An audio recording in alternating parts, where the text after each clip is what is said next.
all the teacher associations, our partners in every way, especially those who have sponsored this event, and especially the MD Core Bank, Secretary General Kupet, Secretary General Nat, CEO Mwalimu National, MD Minet, and Equity. Not that there is any sponsor who hasn't done anything, but these ones went an extra mile. I know I'll come back, but as you know, when you have politicians in the house, they always break the rules, and you will excuse me because he then tells me he wants to talk to us and he must go for another meeting in Bunge, but he is also a teacher. Now, I have just asked with the humility from the chairperson at TSC to allow us to break these protocols so that he can then talk the way he wants, and then he leaves. And you know, he's giving me a lot of problems since I got to know him way back, and I can't just say no. Please welcome Mheshimiwa Keria. Thank you. A teacher. And I honored the invite. Unfortunately, I'm chairing a committee in Bunge, and we shall be sitting at midday, and that is why I had requested to be able to have this moment to just say hello. Good morning, teachers, and I'm really honored to be here on World Teachers' Day. And what an amazing theme you have today. The teachers we need for the education we want. And it begs the question, who is that teacher we need for a time such as this? A time when the world is well into the fourth industrial revolution. We are talking about artificial intelligence, the Internet of Things, robotics, blockchain technology, cryptocurrency, and all these advances that are happening in this time that we are living. It is a great man, Martin Luther King, who tells us that the function of education is to make one to think intensively and critically, and that character and wisdom is the product of a good education. So who is that teacher today in Kenya at a time such as this who will be able to deliver the education we need for this generation and the future to come? And I want you to walk down this road with me. Think about it this way. You're in class and you're teaching today. You're teaching from a book that was written by a man or a woman who is probably 50 years old today. If they're 50 years today, it means that they were taught by a teacher who was taught by Carrie Francis. Carrie Francis must have taught many years ago when Kenya was not even independent back then.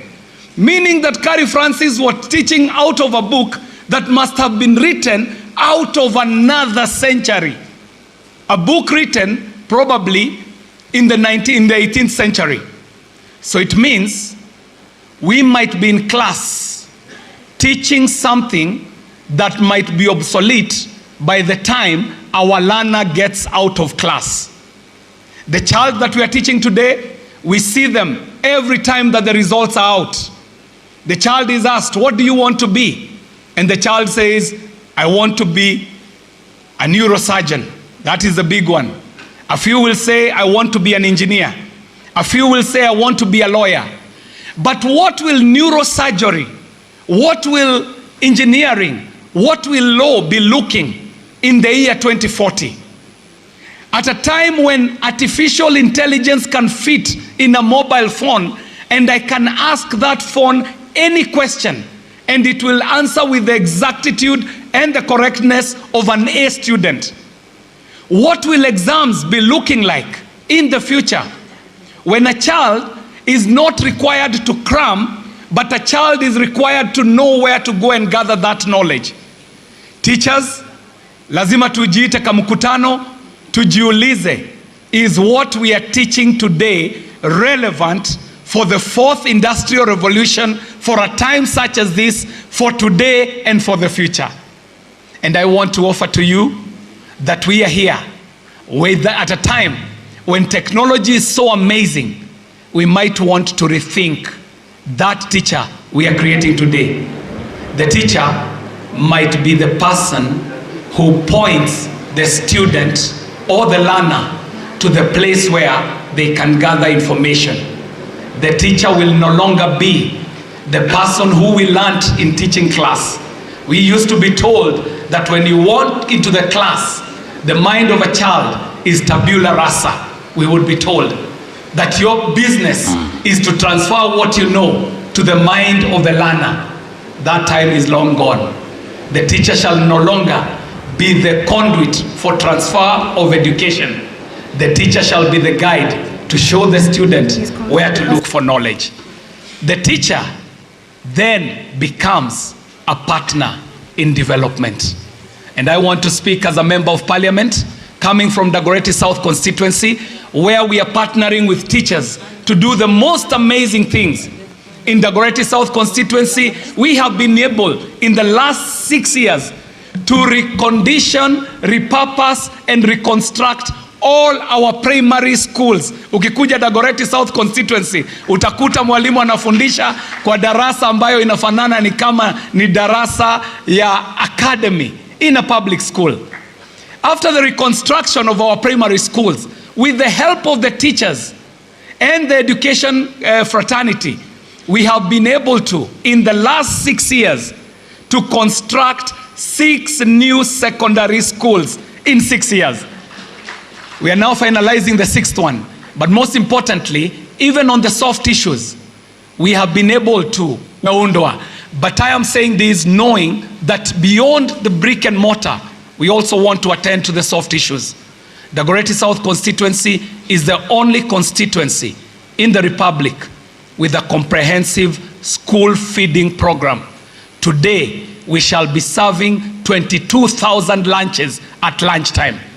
We have worked with the teachers to make them understand that the work of the teacher in class is not to look for firewood or to look for maize or to look for beans or to transact in the business of a gunny bag.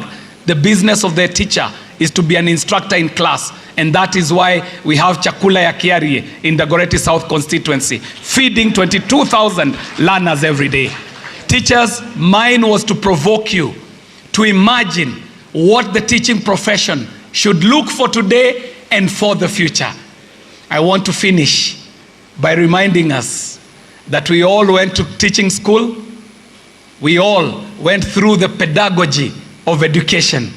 We learned about the history of education, the psychology of education. And so we celebrate you today.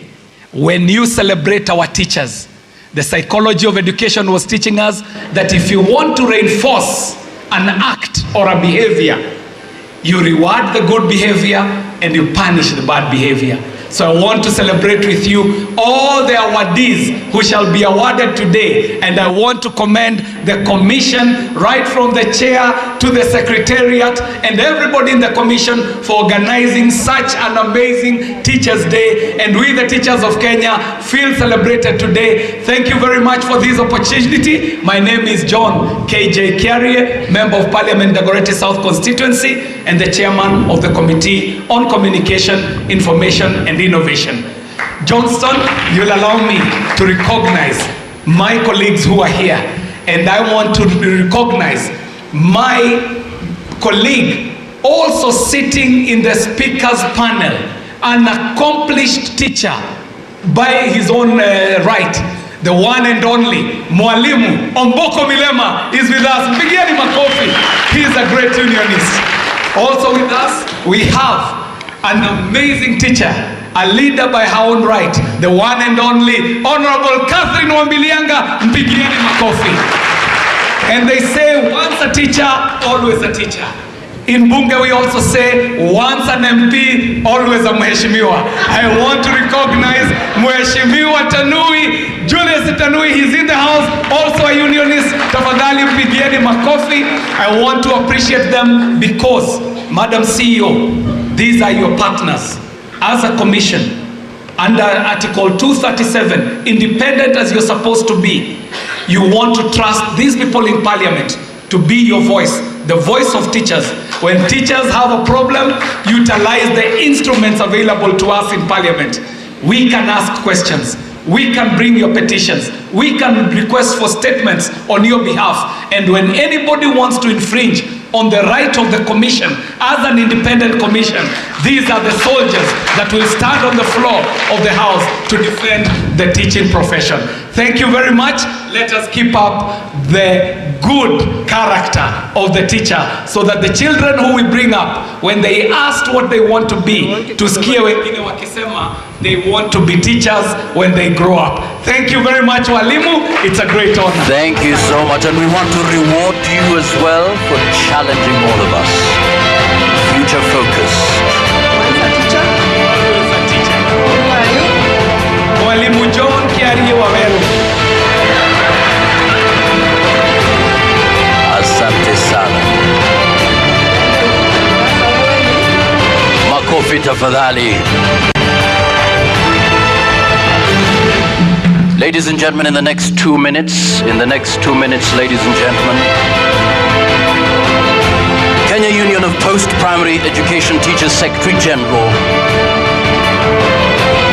Akelo Misori. Makofi yake tafadhali, 2 minutes please. I have a timer here, so be guided. And immediately after that, we'll have the Secretary General, Kenya National Union of Teachers, Nat. Karibu sana. Makofi yake tafadhali. Thank you so much, MC, to the chairman of the commission, colleagues from the union, the CEO to the commission, teachers, invited guests, Cooper's power, Cooper power. I come here just to make one comment. Thank you so much. The teachers we need for the education we want, we must be strategic. You realize members of parliament are saying they have given food to 22,000 learners this lunch. And he has forgotten to say he has given one lunch to one teacher. Teachers we need on this particular day must be strategic. We appreciate all partners for giving us support, for celebrating us. And I also want to celebrate posthumously my own teacher, Madam Patricia Onoka, who saw me through standard 1, 2, 3. That's why when I grow up, I always want to be a teacher. Teachers we need must be well motivated. The commission, you must pay as well. Cooper power.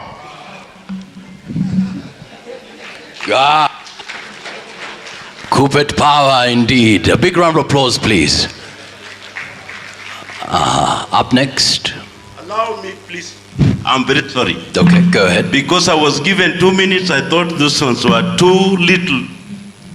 But in the room are Coopet members.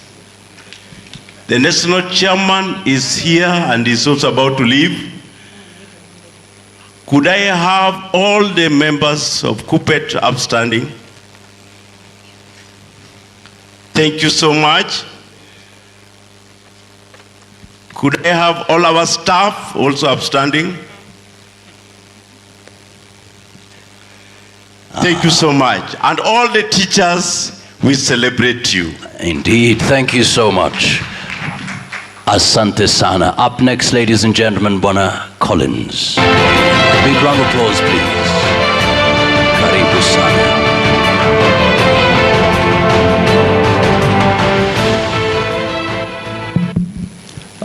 Thank you very much, MC. The Chairman, Teacher Service Commission, and the commissioners, Madam CEO, Teacher Service Commission, and your team. invited guests to this important function to celebrate teachers in the whole world. Ladies and gentlemen, good morning. Yes, this is Kenya National Union of Teachers Secretary General. I did not come alone. I came along with a strong team from Kenya National Union of Teachers led by the National Chairman, Patrick Karinga Munuhe, National Treasurer, my brother James Mwandiku, the Deputy Secretary General, Hesbon Otieno, Deputy National Treasurer, First National Women Rep, Assistant Secretary General, and my colleagues in the technical wing of Kenya National Union of Teachers. Yes, today we are celebrating teachers in the world. I listened carefully to my brother Mheshimiwa Kiarie, and I think we must all accept that for the teacher we need, for the education we want, the world is transforming. And in fact, we must all agree that we must walk side by side with the evolving education system. I want to say here and now that Kenya National Union of Teachers will forever support the teachers in this republic, and we want to appeal to the Teachers Service Commission, our partner. We must work together as teacher trade unions and the Teacher Service Commission, the employer, for us to realize the teacher we want for the education, the teacher we need for the education we want.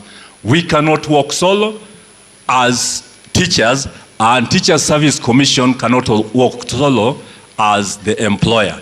I want to say here and now, and even applaud my brother Akelo Misori.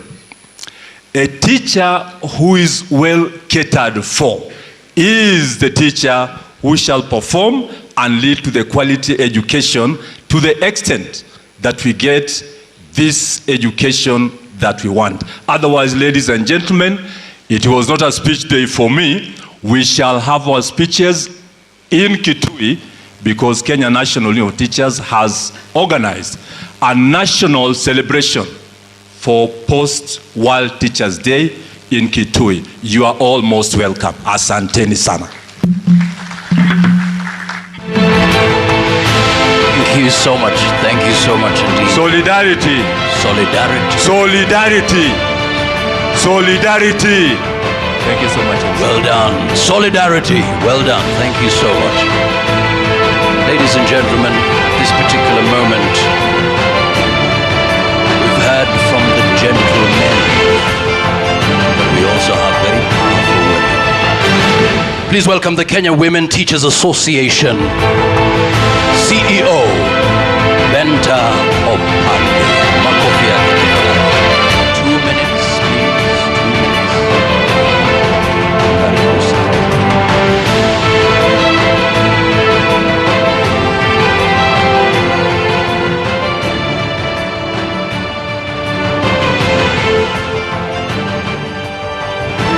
Chair of the Commission, Dr. Jamlet Muturi, the CEO of the Commission, Dr. Nancy Macharia, all the honorable commissioners, I salute you, all invited guests, stakeholders, and all protocols observed, but most so, our invited teachers. Good morning. I have been given 2 minutes, although I had a beautiful presentation about what Kiari has just talked about. So I'll take those 2 minutes to quickly introduce my team. Just stand up. I have my national chair, newly confirmed in Kisumu, Modesta Akaki. I have my national treasurer, Jacinta. I have the staff from Kewata. Please stand quickly. I have a very important partner with a laptop project from, where are you? Just greet. And many other people who have supported us. We have some teachers who are outside. Ladies and gentlemen, this is a wonderful day that we celebrate every year. And I think we should be given 2 days, Madam CEO, to celebrate this day. We have a lot to talk about. Just like what Mheshimiwa Kare has just talked about. If we want an education that is going to meet the standards, international standards, then we must have the correct value of teachers who have the right content. And we have gone 10 steps ahead as Kewota to start the laptop project. In our laptop project, we are supplying laptops to teachers, and these laptops have got books which have already been embedded in them, around 140 textbooks which are digitalized. Our members now can carry a laptop and go with it to class without carrying textbooks, so long as that school has a projector. But if the school has students who have got laptops, then the learning is more exciting, more captivating, and children are learning a lot. In that laptop, you can generate, as a teacher, your lesson plans, your records of work, your scheme of service, a scheme of work, and everything that you require is in that gadget. And we are providing it as a loan which is given by MyCredit, who is also our partner. If you need to know more about that, then you'll contact me. That is 1 minute. I have 1 more minute to go. So we are encouraging teachers to enhance their skills in digital learning and also digital teaching. Because once we have teachers who can teach using the gadget that we have, we will not need to be crying about shortage of teachers. Because one teacher can teach 300 kids in 1 hour, and the feedback can be provided immediately. And in that laptop, we also have a project where the teachers can earn income. You simply need to upload questions on that laptop through a program called Rudito. And once you upload that question, we have very senior retired teachers who are auditing those questions.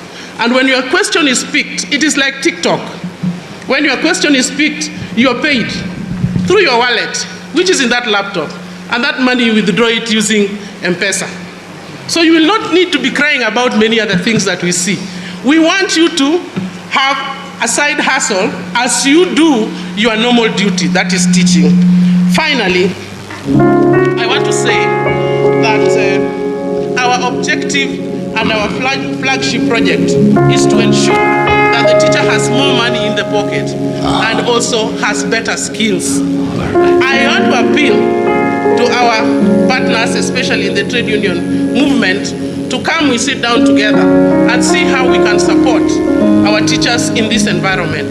It is so important that we do not leave teachers in the 20th century. We are moving very fast. Thank you so much. And lastly, I must say our position as Kenya women teachers on the ongoing debate on the reforms on education. The Teachers Service Commission was established because of over 28 days of strike by the Kenya National Union of Teachers. Teachers suffered, some people were arrested. And that independence that was created in the 2010 Constitution should be guarded.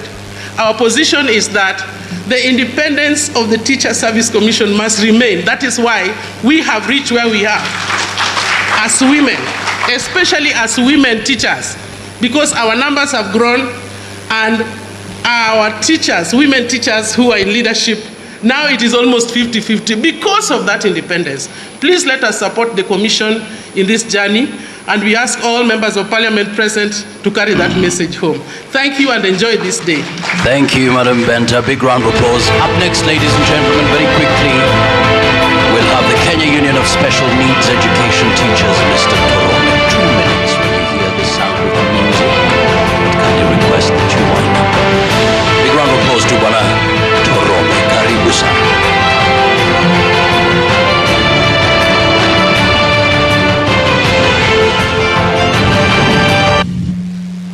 Good afternoon. Is it still morning? The CEO Teacher Service Commission, the Chair Teacher Service Commission, all invited guests, good morning. Good morning. Since the time I realized who am I, that is from the President Daniel Toroitich Arap Moi, then we came to Kibaki, then Uhuru Muigai Kenyatta. Commission after commission, commission after commission, commission after commission. And the last one, targeting the Teacher Service Commission. We cannot agree to go back times when the DEO's office was used for the promotion of teachers. Since the Teacher Service Commission now is an independent commission, even if those promotions are few, there is fairness. We cannot go back to where we came from. The members of parliament, tafadhali mutusaidie. Nyinyi ndio mko pale kwa ile floor. And finally, Madam Wabianga, na kuomba, na Omboko Milaba, is he still here? Or Kiarie? The KRA Act, the policy for persons with disability, to be reviewed after every 3 years. That one, endeni muangalie. Tafadhalini muende muangalie. Nashukuru kwa hayo yote. Asante.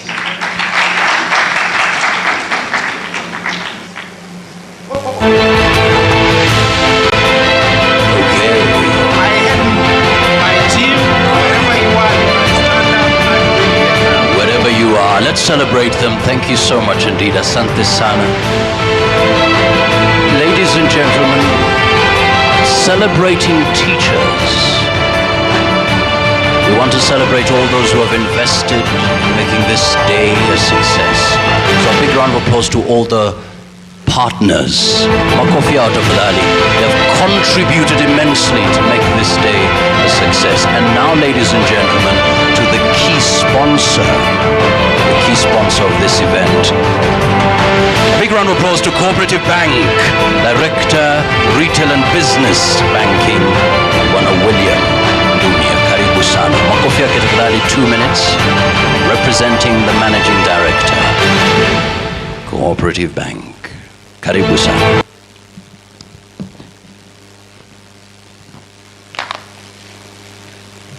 God is good, and all the time. My name is William Dumia. I'm the Director of Retail and Business Banking at the Cooperative Bank of Kenya. And I'm delighted to be here on behalf of my Group Managing Director, Dr. Gideon Muriuki. TSC Commission Chairman, Dr. Jamlek Muturi. TSC CEO, Nancy Masharia. All directors from the regional office, UNESCO, teacher union representatives, and all invited guests, ladies and gentlemen. Cooperative Bank of Kenya is delighted to be here with you today on this auspicious occasion as we join hands in celebrating teachers around the world. Teachers are the guiding lights who lead us the path to knowledge and wisdom. Their dedication and hard work leave an indelible mark on our journey of learning. In the transitional life, we entrust our children to the teachers for their future. The future of any country lies in the hands of these children that are definitely guided by the teachers. So teachers, and I'm so proud to be standing here in front of all amazing teachers that have nurtured me as a person also, and I'm very grateful that I'm here speaking to you. The early mornings that you teachers normally have, the late long hours, the hard work, the notes that you prepare, the countless exams and the questions that you take kids through, and other parents, it's quite something that you do, and we really celebrate all of you. The discipline that you impart on us, the sacrifice, we cannot mention all that you have done in the past. In the prevailing world, there are new realities that have come, and these realities require a different way of navigating them. Some of the new realities is that we have a digital explosion. Today, even in our environments where we work, in the banking sector, digital is the way to go. The world has become more of a global village. A child in Japan is competing with a child in Kenya. Online, virtual, data is the new currency. Working from home artificial intelligence, robotics, increased use of technological tools. There is a new generation that is coming out, and many other things are about millennials, mental wellness, climate change are the new realities that teachers are now faced with to address the future of our nation. This year's theme clearly is well addressing those issues, and the theme is clearly focusing on the 21st century requirements. I'm so delighted that this realization is being taken very seriously, as whatever you churn out from the schools is a product of the kids that we take up in the institutions that we run, and the value that we get out of them is out of the work that has been done by the teachers. Over the past years, Cooperative Bank have worked very closely with the TSC and other teachers organizations, and will continue sponsoring not only this event, but many other sessions and events that you'll be carrying out, and we are more than happy to be part of this great team. As CoBank, we pledge to continue supporting the teachers' fraternity, the TSC Secretariat to cater for the financial needs of all the teachers. We have various products, I may mention some. We have personal loans that are discounted. We have salary advance that are digital. We have discounted mortgage products at 9.9% currently, one of the cheapest currently in the market. We have asset finance products for used and new motor vehicles. We are doing leasing for motor vehicles for buses and schools, transaction accounts, business accounts, including insurance. Our presence is all over the country. We have over 180 branches, over 17,000 agents, and we want to invite you to patronize our services. On behalf of our Group Managing Director, Dr. Gideon Morioki, accept our deepest gratitude to this great team. Asanteni sana, and God bless you all. Thank you so much. Thank you so much to all the partners.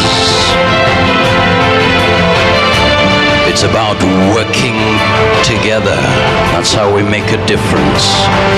So once again, a big round of applause to all the partners who have invested in making this day a success, celebrating teachers. Ladies and gentlemen, now to our first speaker, development partner. Give me the screen, please. He has over 20 years of experience in international educational development leadership, program design, implementation and administration, having worked for USAID and UNICEF. Please welcome UNESCO Regional Office Director, Mamadou Lamy Sow. A big round of applause, please. Welcome, welcome. Thank you so much.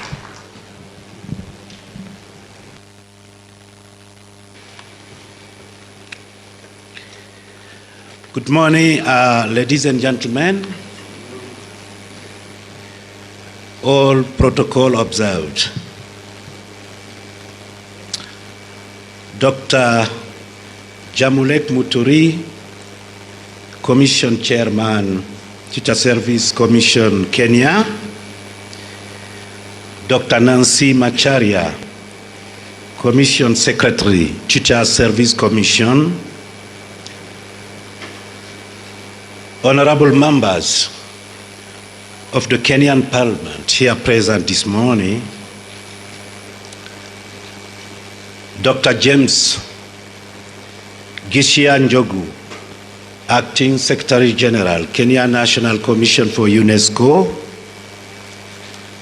practicing and classroom teachers, representative of the Ministry of Education, academia, development partners and civil society organizations, distinguished guests and participants, ladies and gentlemen, I'm very pleased to be here today to join you in celebrating the World Teachers Day. World Teachers Day has been celebrated each year since 1994 on the 5th of October to recognize all teachers around the globe. World Teachers Day is co-convened in partnerships with the International Labour Organization, ILO, UNICEF, and Education International. It commemorates the anniversary of the adoption of the 1966 ILO UNESCO recommendation concerning the status of teachers, which sets benchmarks regarding the rights and responsibilities of teachers and standards for their initial preparation and further education, recruitment, employment, and teaching and learning conditions. The recommendation concerning the status of higher education teaching personnel was adopted in 1997 and complement the 1966 recommendation by covering teaching personnel in higher education. Celebration of World Teacher Day emphasizes on how teachers are transforming education, but also reflects on the support they need to fully deploy their talents and vocation and to rethink the way ahead for the profession globally. The 2023 celebrations, being a teacher, provides the unique opportunity to make a transformative and lasting impact on the lives of others, contributing to shaping sustainable futures and offering personal fulfillment to each of us. However, the world faces an unprecedented global teacher shortage, exacerbated by a decline in their working conditions and status. With this year's theme, the teachers we need for the education we want, the global imperative to reverse the teacher shortage, the 2023 celebration aims to put the importance of stopping the decline in the number and quality of teachers and then starting to increase that number at the top of the global agenda.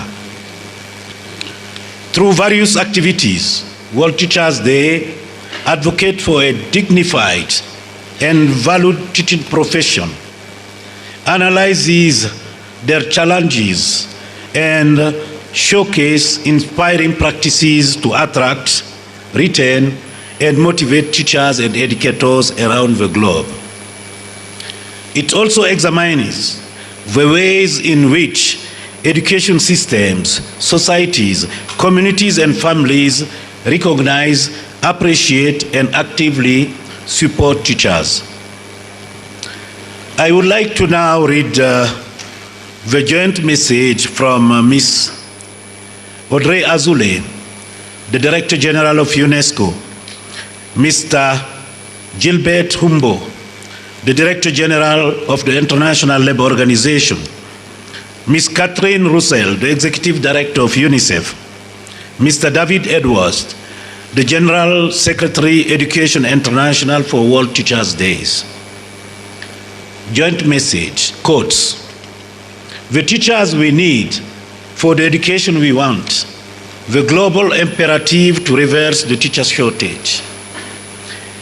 Better than 1,000 days of diligent study is one day with a great teacher. It's a Japanese proverb. If we are to achieve the Sustainable Development Goals by 2030, in particular, the goal of achieving equitable and quality education, we need relevant and innovative pedagogies that prepare the learners of today for the transformation needed by society in a rapidly changing world. Teachers are one of the pillars on which this transformation depends. Research has repeatedly found that teachers are the single most important school-level variable for improving students' outcomes. The centrality of teachers to the future of education was reaffirmed at the United Nations Transforming Education Summit last year, culminating in the establishment of the high-level panel on the teaching profession. This renewed focus on teachers is timely as the world currently faces a severe global teacher shortage. Halfway to the Sustainable Development Goal, 44 million teachers still need to be recruited globally to meet universal and secondary education needs by 2030, with 15 million of those required in sub-Saharan Africa, according to newly released data from UNESCO and the Teacher Task Force.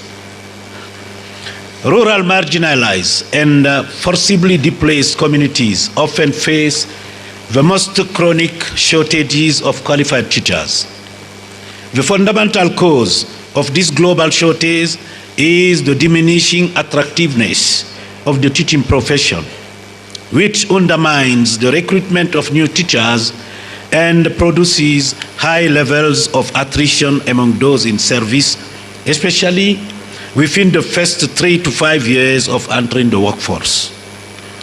Teachers can typically expect to be paid less than if they entered other professions, requiring similar levels of qualification, whilst also finding themselves increasingly overburdened by additional responsibilities and administrative tasks. Due to these poor working conditions, teaching is often viewed negatively as a profession of the last resort, and teachers are not given the recognition and status they deserve. The report from the International Commissions on the Futures of Education, Reimagining Our Futures Together, a new social contract for education, recommends that the teaching profession being reimagined as a collaborative profession. To do so, it is essential to shift the way in which we perceive teachers. They should be valued as key agents in renewing the social contract for education. Teachers are lifelong learners, catalysts for change, creators and facilitators of knowledge, and mentors who engage students and support them in understanding the complex challenges and realities of our world today. Today, on World Teachers' Day celebration, we celebrate teachers' critical role and the great importance of reversing the global teacher shortage. We call upon countries, governments, civil society organizations, communities to ensure that teaching is transformed everywhere into a more attractive and valorized profession where teachers are valued, trusted, and adequately supported to meet the needs of every learner. Bold actions must be taken if we are to reverse the current decline and successfully increase teacher numbers. This is the end of the joint message on the occasion of this year's World Teacher Day. I thank you all for your attention and good celebration.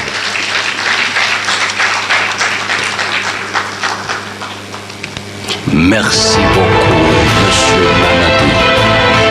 Merci. Ladies and gentlemen, valued teacher, trusted teacher. And ladies and gentlemen, we heard from her earlier on, and she's back, focusing on you, the teacher. Ladies and gentlemen, please. She has trained both locally and internationally in corporate governance, public procurement, policy formation, ICT, proactive management and business excellence models, among others. Please welcome the Teachers Service Commission Secretary and CEO, Dr. Nancy Macharia.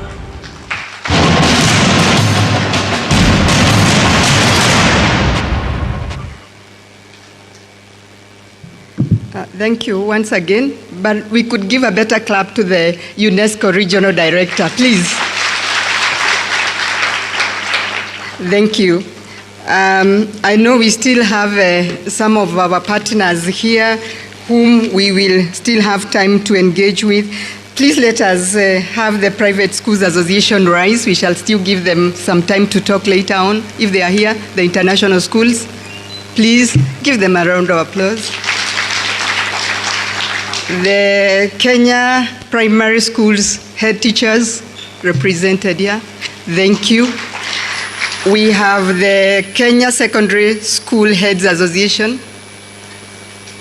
Yeah.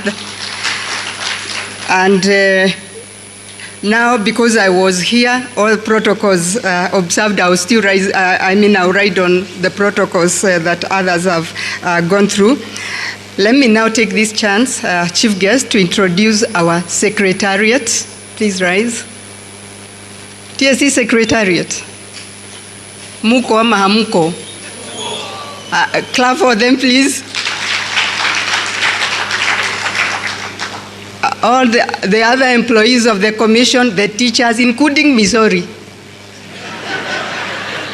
All the teachers present, led by Missouri and Collins. Wacha tuone ule hata simama basi. Asante, let's clap for them. Thank you very much. Please let me once again recognize the sponsors because they hold a very, we wouldn't be here were it not for the sponsors. Sponsors rise again, let us clap for you. All the sponsors, please. Thank you. Thank you very much. So I'm extremely excited to be part of this great annual event of celebrating the World Teachers' Day. I welcome all of you to this event and to confirm to you that the Teachers Service Commission fraternity, and I know the chairman will be talking about it, is fully committed to ensure the welfare of teachers as its primary responsibility. This occasion is significant since it brings to the fore the significant role that teachers play in the provision of quality education. I think something that has already been addressed by our regional director, UNESCO. The theme of this year's World Day is the teachers we need for education we want, the global imperative to reverse the teacher shortage. This is a timely theme as it reflects the critical role that is being played by the teachers in ensuring the education programs are delivered to address societal needs. As one of the scholars, Christopher Pine, said, "A quality education begins with the best teachers." Please clap for teachers. And he went on to say, quality of an education system cannot exceed the quality of teachers. So when you see us succeeding in education, who is at the forefront? Teachers. This day honors teachers around the globe and celebrates their contribution to the shaping of the future of their learners and their nations. It also examines the ways in which education systems, societies, communities, and employers recognize, appreciate, and actively support teachers. One would ask then, what is there to celebrate the Kenyan teacher for in the past 1 year? And I'm not talking about the past 1 year because teachers have not done well in the other years. I'm just saying this because teachers have done exceedingly well in Kenya. I cannot enumerate all their gains, but let me just look at the 1 year. And I just wish to outline 6 reasons why we are celebrating them today. One is the restoration of the normal school calendar. From 2020 to 2022, our country mounted a heavily constricted school calendar, which contained a heavily constricted program and heavily put pressure on the teacher and learner. The aim was to work towards the normalizing of the school calendar. Today, therefore, we celebrate our teachers for soaking all the pressure over the past 2 years, which has enabled us achieve the normal school calendar year in 2023. 2, the transitioning of grade 6 learners to grade 7. The Kenyan teacher has been instrumental this year in successfully transitioning the grade 6 learners to grade 7 in 2023. This has been no mean task, as the junior school level under the CBC was being introduced to our school this year. The fact that our teachers have successfully swum into the deep junior secondary school waters this year and guided our learners exceptionally well is something we must celebrate today. Third is the participation in CBC retooling process.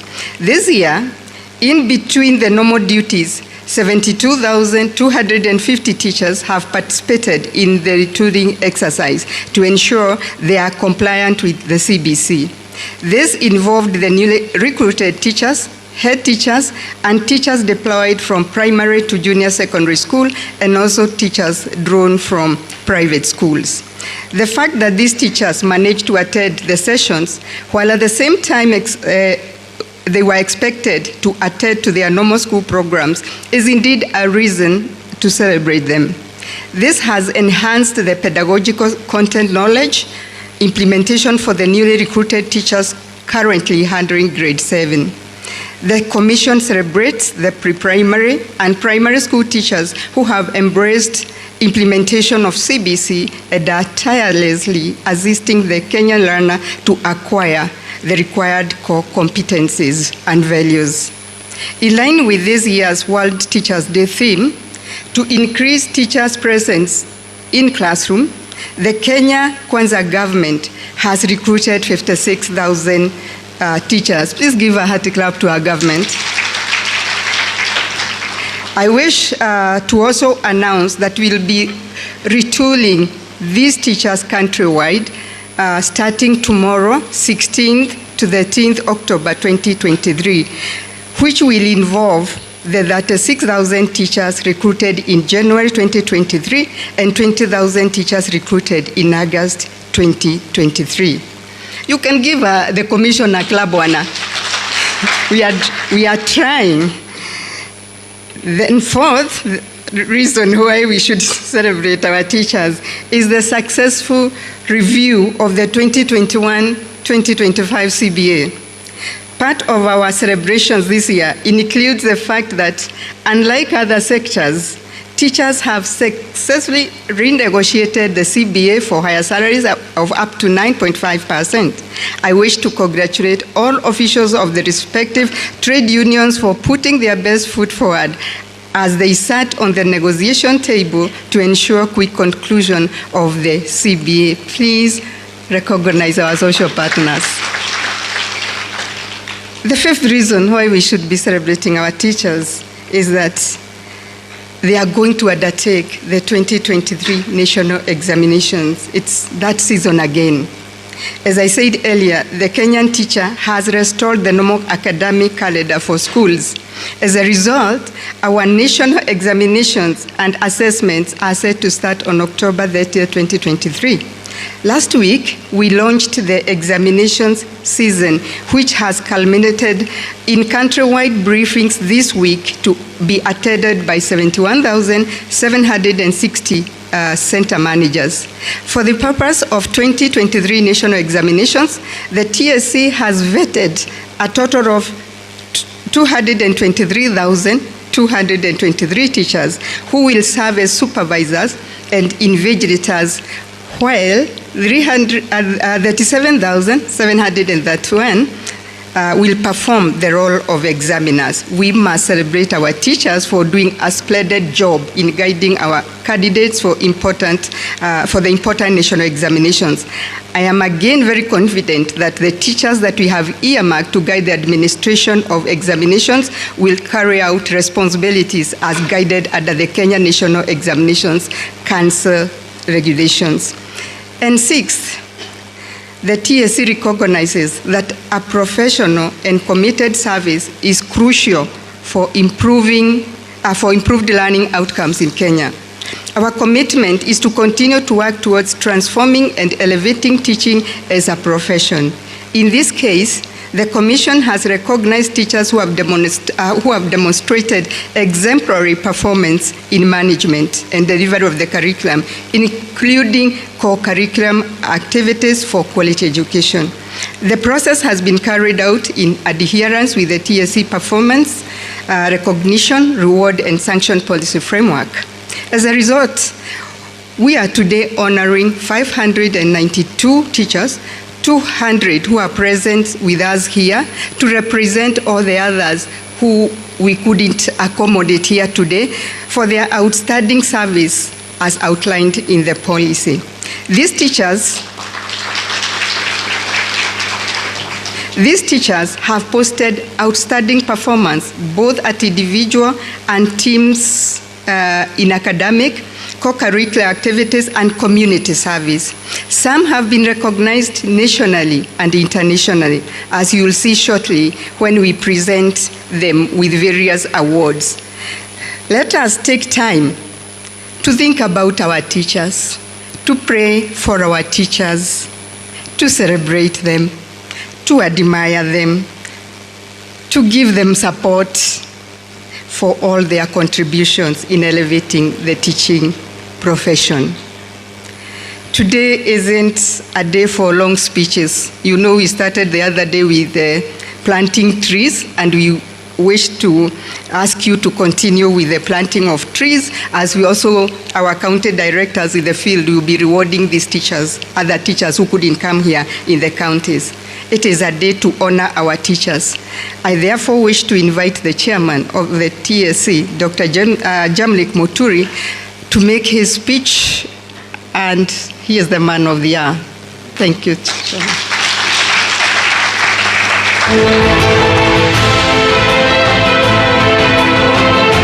Thank you. As a career educationist, he has had a long, illustrious Service Commission.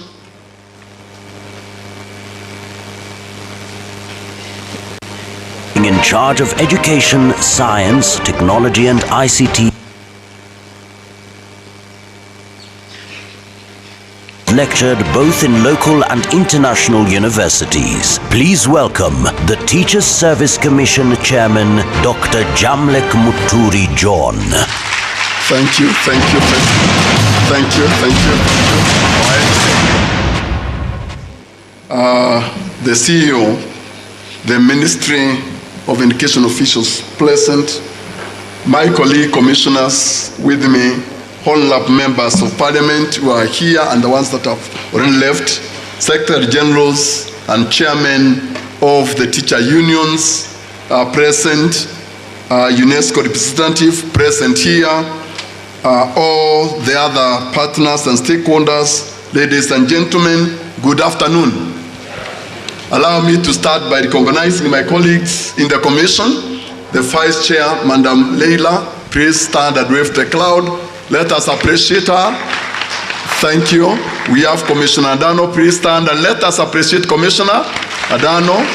Thank you. You have Commissioner Anseta, please let's appreciate her. Then Commissioner Oucho, let's appreciate him. Thank you. Ladies and gentlemen, today, the 5th of October 2023, we join the global community to celebrate the World Teachers' Day. This day provides the opportunity to celebrate the teaching profession worldwide and to honor our teachers, the gifted souls who work tirelessly every day to make sure the future of generation upon generations is preserved. On October 5th, 1994, UNESCO proclaimed the 5th of October would be marked as a World Teachers' Day to celebrate and honor contributions teachers make in our lives. This is a day when we come together to recognize and appreciate the invaluable contributions of teachers to our society. Today, we recognize the growth and renewal the teachers bring to our world by providing knowledge, guidance, and stable foundation for our children's future. We recognize Kenyan teachers' dedication, passion, and commitment in shaping the future of the learners. Throughout history, teachers have made impeccable contributions in shaping the destiny of humanity. They are the light of the world, the beacon in the dark, and the hope that gives communities the world over strength to survive. As Mustafa Kemal said, a good teacher is like a candle. It consumes itself to light the way for the others. And this was exemplified very well by a teacher, I don't know whether she is here today, from Kajiado, a Lende teacher, who found a student, a pupil, who was almost partially naked.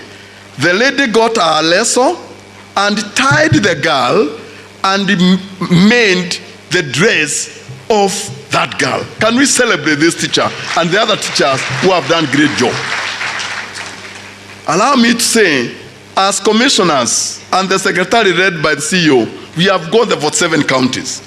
And in one of the counties we went, we saw a writing by a teacher on a wall, which read, "When I see my teacher, I see my destiny." Therefore, it implies teachers are the destiny shapers. In this beautiful occasion, I take this single opportunity on behalf of the Teacher Service Commission Board and the Secretariat to convey our heartiest wishes to all the teachers in Kenya and world over. This is indeed an important occasion for the Commission as it provides an opportunity to appreciate and celebrate the contributions of teachers to education and their role in the greater development of learners and the transformation of the society. Happy World Teachers Day to all Kenyan teachers. Indeed, the theme of this year's World Teachers Day, the teachers we want for the education, the teachers we need for the education we want, the global imperative to reverse the teacher shortage, captures the aspirations of the Kenya Kwanza government and the Teacher Service Commission. This theme is not just timely, but also critical in terms of strategies to the government will make to put in place to reverse the teacher shortage. To secure education we aspire for, addressing the present teacher shortage is imperative. Our future demands educators who are not just knowledgeable, but also passionate, adaptable, elastic, and diverse in background and perspective. The development of Teacher Service Commission Strategic Plan 2023-2027 was led by the entire spectrum of the TSC, with the support definitely of the management and the teachers. The focus of the current plan is to promote conditions for a motivated, ethical, and globally competitive teacher. And the teacher who was here, Mwalimu Kiari, he eloquently brought it forth. They need to have a teacher who is globally competitive, who has the knowledge, who has all the aspects that are required. The overall goal of this plan is to articulate the strategic direction of the Commission to ensure effective and efficient service delivery. This resonates well with the theme of this year's World Teachers Day. The quality of teaching is the most critical factor impacting on students' outcomes in any school system the world over. Consequently, many countries in the world now have policies that encourage continuous professional development of teachers. And the CEO has said that as a commission, we are there retooling our teachers to ensure they get the best pedagogies that will enable them to deliver the teaching properly in the classes. This policy shift originated in the mid-1980s when the policymakers identified the teachers as a crucial player in students' learning. Indeed, a quote from the UNESCO says, "An education system is only as good as its teachers." Most countries across the world have designed elaborate training and regulatory systems to address quality of teaching in schools, where teachers are expected to meet accountability, credibility demands of the society. We require teachers who can foster critical thinking, creativity, and a love for learning, preparing learners for ever-evolving world. And to reverse the teacher shortage, it will be important to invest in professional development and supportive working conditions. Additionally, we should encourage mentorship programs, alternative certification pathways, and advocate for education as a respected and valued profession. By prioritizing this initiative, we can ensure that we have the teachers we need for the education we want, securing a brighter future.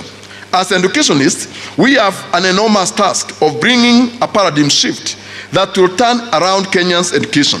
The responsibility of producing the manpower that will drive this country's agenda for global competitiveness rests on us. To realize this agenda, it is crucial that we change our approaches to curriculum development, course designs, and research approaches.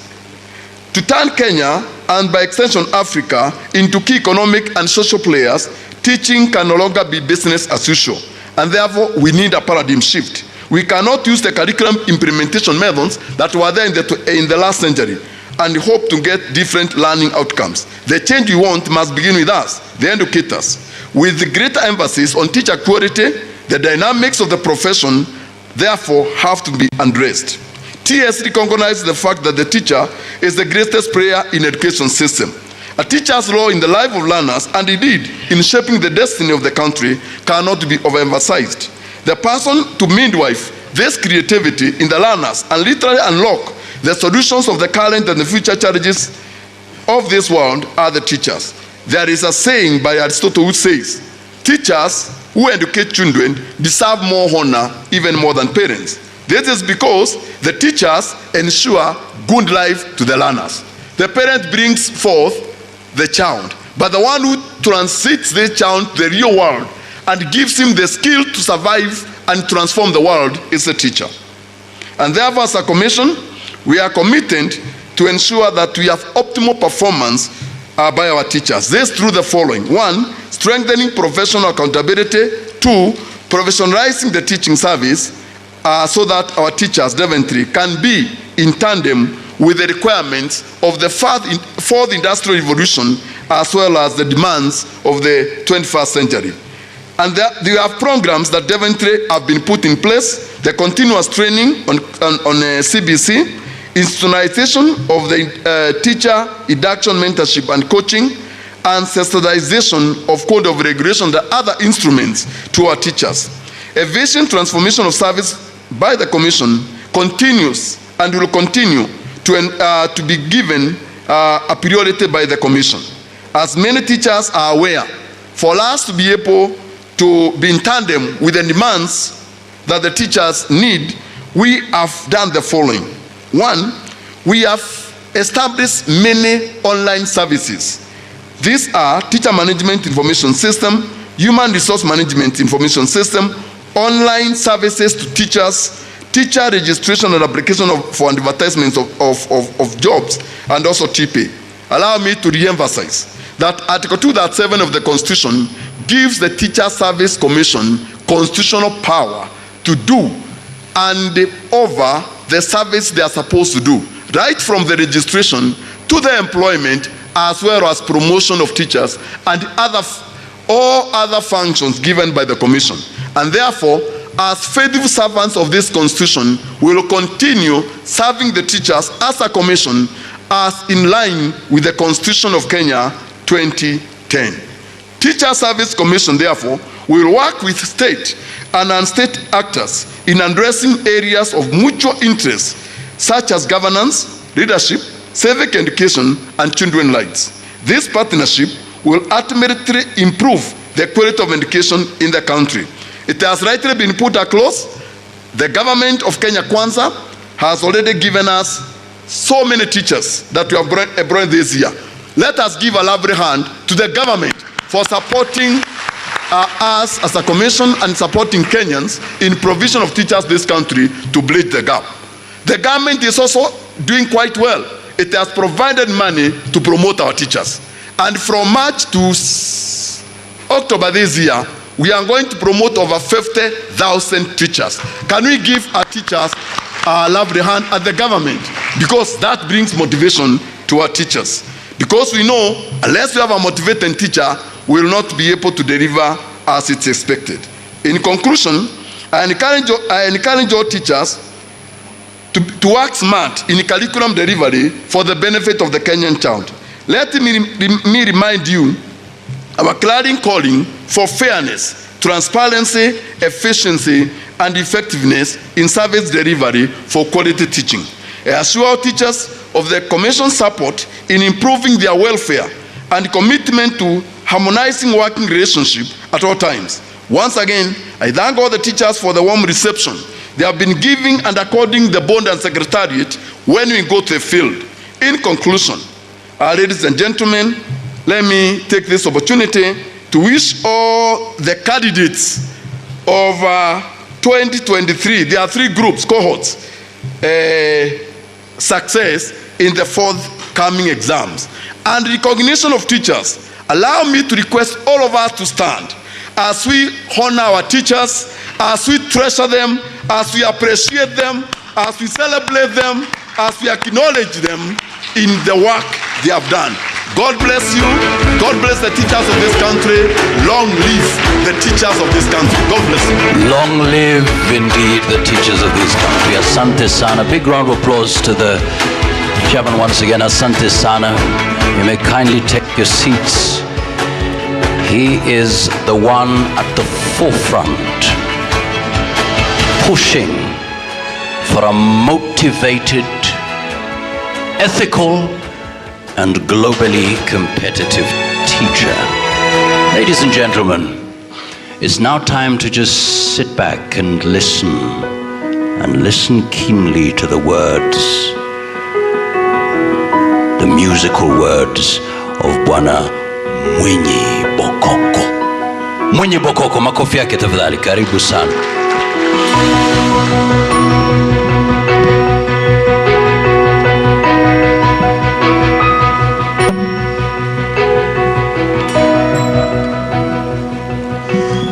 Mwakazi kaka, asante maiki kunipatia, ili na mimi nipate kupitisha wasia. Sasa munyamaze mote mupate kunisikia, dunia twasherekea, pongezi sana mwalimu. Jina langu tawambia, naitwa Mwenye Bokoko, malenga kutoka pwani, na mimi nimejani. Hata mimi ni mwalimu na wakilisha wa pwani, dunia twasherekea, pongezi sana mwalimu. Kwa jina lake karimu, leo ninawaimbia, nina msifu mwalimu, nampa asilimia. Mwalimu mtu muhimu, na mvulia kofia, dunia twasherekea, pongezi sana mwalimu. Mwalimu huyu mwalimu, namvisha taji lake, mwalimu huyu mwalimu, kongole bidii zake. Mwalimu huyu mwalimu, abarikiwe na Mola, leo tunasherekea, kongole sana mwalimu. Shairi langu ni tamu, nyote mwalifurahia, basi acheni ugumu, nipeni japo ni mia. Shairi langu ni tamu, nyote mwalifurahia, basi acheni ugumu, nipeni japo ni mia. Mambo yalivyo kwa sasa, mwenzenu niangalie, leo tunasherekea, pongezi sana mwalimu. Na wavulia kofia, viongozi TSC, Mama Nancy Macharia, pongezi sana mdosi. Na ndugu yetu Muturi, amekaa nasi vyema, leo tunasherekea, pongezi sana walimu. Leo na mwaga mpunga, wazi wazi natamka, huyu mwalimu kimpinga, umchawi bila shaka. Watu wengi kawajenga, abarikiwe mwalimu. Leo tunasherekea, pongezi sana mwalimu. Hapa mwisho nimefika, sasa ninahisi njaa. Tumbo linatetemeka, bora niende kukaa, nisije nikaanguka mukanitakicha. Naitwa Mwinyi Bokoko Malenga kutoka Pwani. Shukran. Salala Ustadh mwenyewe, makofi yake tafadhali. Tusimame sote tafadhali. Shukran kaka. Salala. Mwalimu kutoka kaunti ya Kwale, shule ya msingi ya Antorita, na ni mwalimu miaka 7. Shukran Ustadh Mwinyi Bokoko. Nampongeza mwalimu, nampa 100%. Kongole sana mwalimu, asante sana. Ladies and gentlemen, very quickly, before we get to the awarding ceremony, we want to give our key partners 2 minutes each. Very quickly, prepare yourselves. I'll call you out, call out your names, and please come. We'll start off with the chairperson of the Kenya Private Schools Association. Karibu sana, 2 minutes please. Karibu sana. Asante sana.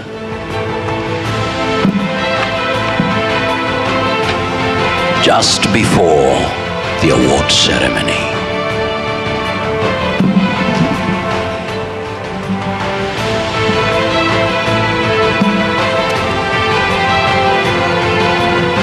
To the chairman of TSC Commission, the CEO, Madam Nancy Macharia, all commissioners present, and my colleague teachers, all protocols observed, good afternoon.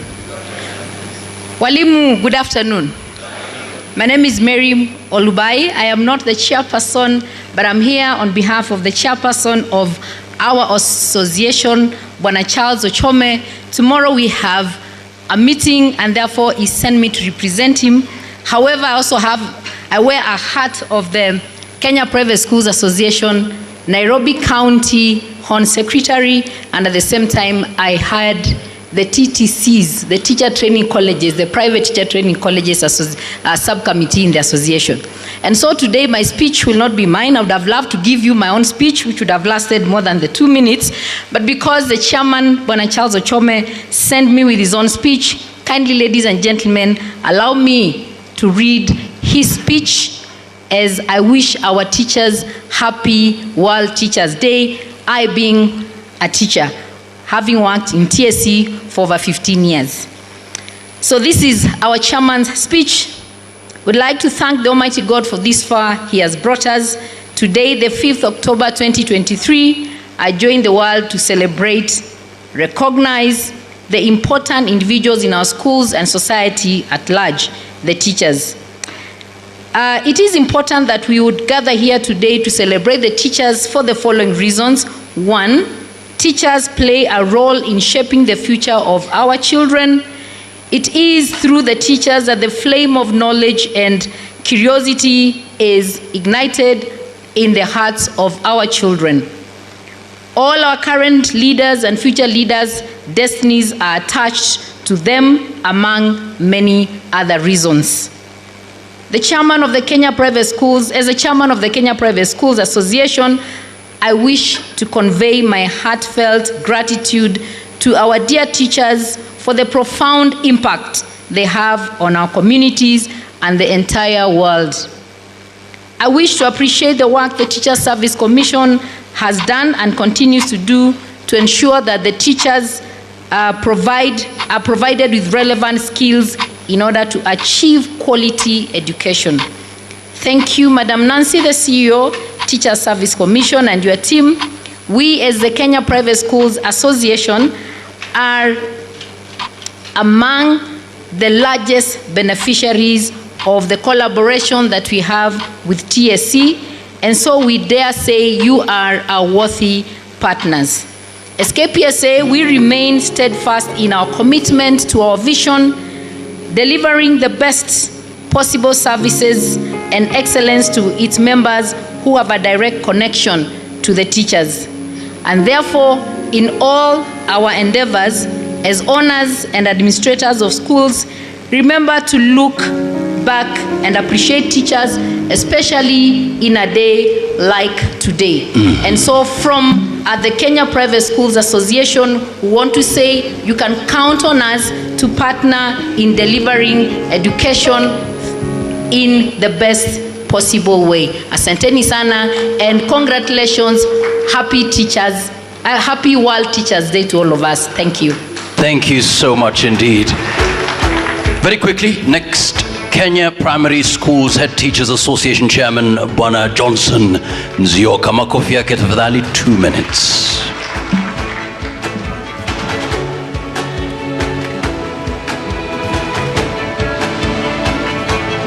Thank you,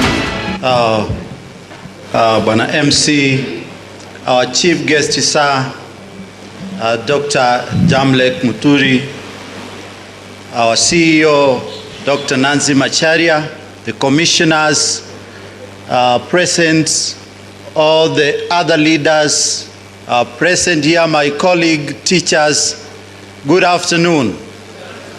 I'm really shy of even taking the 2 minutes, Johnson, really making comments after the chief guest. I'm really shy. But allow me just to take 1 minute to say that we as KEPSHA are very proud of our employer to have recognized the teachers of this country today, bringing us together, celebrating with us our Teachers' Day. We are really proud of that, our employer. Actually, I feel that this day and today in this hall, every other leader in the education sector would have been here to shout with us, to celebrate with us the teachers of this country.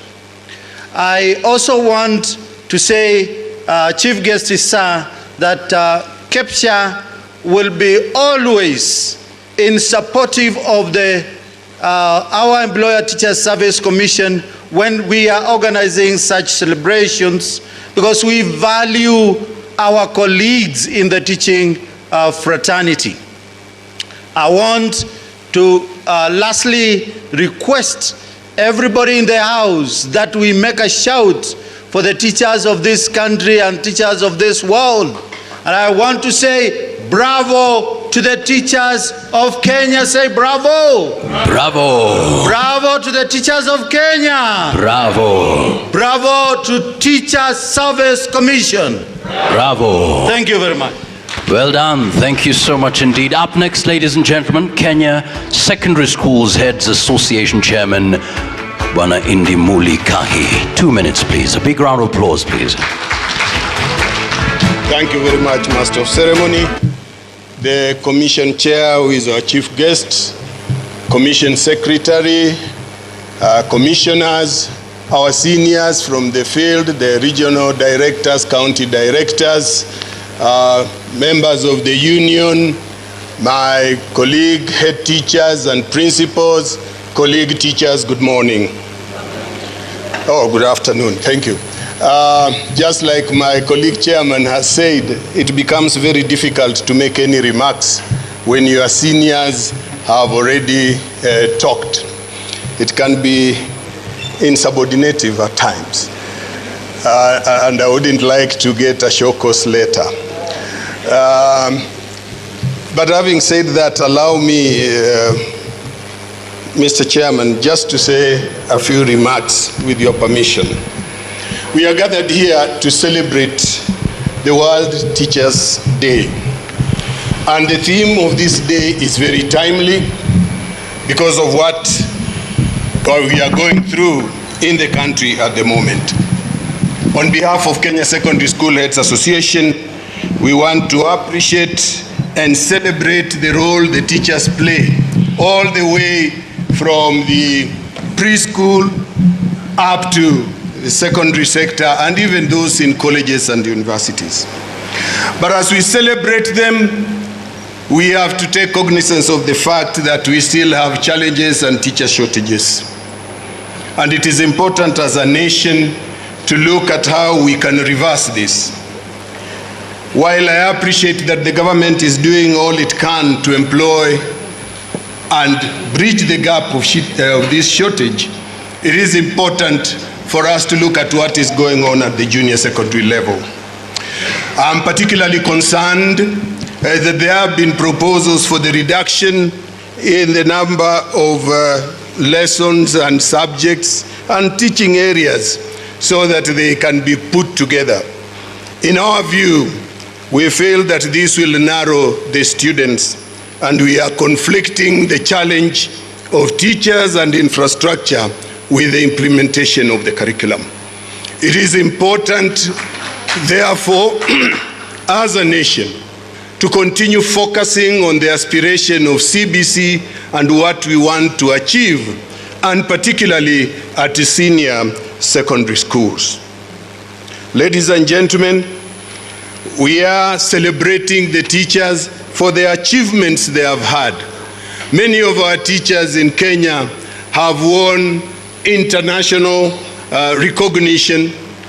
They have also won locally, and I want to appreciate the employer for having thought it wise to bring them together and award them. A total of 559 teachers is no mean achievement. And Madam CEO, as Kenya Secondary School Heads Association, we appreciate this recognition. Ladies and gentlemen, it gives me great pleasure to address you. I have served as a teacher from 1985. By December 31st, I will be exiting service. I want to thank my employer for the support he has given me to serve and promote me to this level, and still encourage those who are beginning that the profession is good, the employer is supportive, and let us support the children of Kenya so that we have a well-educated nation. Thank you very much, and may God bless you. Thank you so much indeed. Up next, ladies and gentlemen.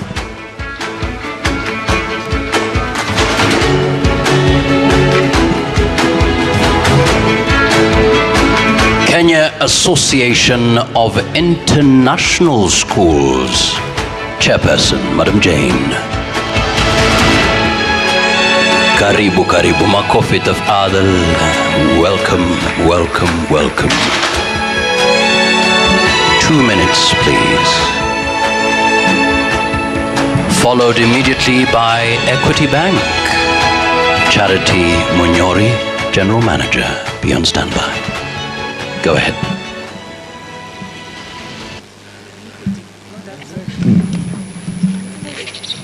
Good afternoon, everybody.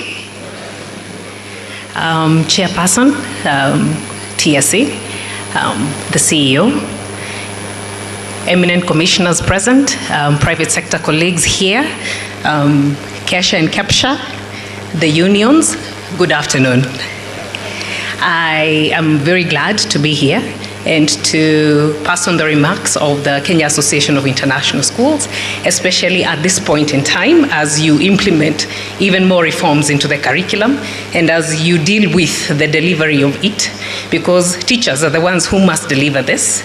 I want to echo the remarks made by Bwana Indimuli, who stood here and said that perhaps we should reconsider the thinning of learning areas and say, should you want to reconsider that, we are here here as an association, and we would be very willing to partner with you to see how to do that. As international schools, at JSS we have 22 learning areas, and I will repeat the remarks made here last year. No one has ever died. It is broad-based. Teachers are able to do it. They have done this for years. We think that you're very capable of doing it. Now to the business of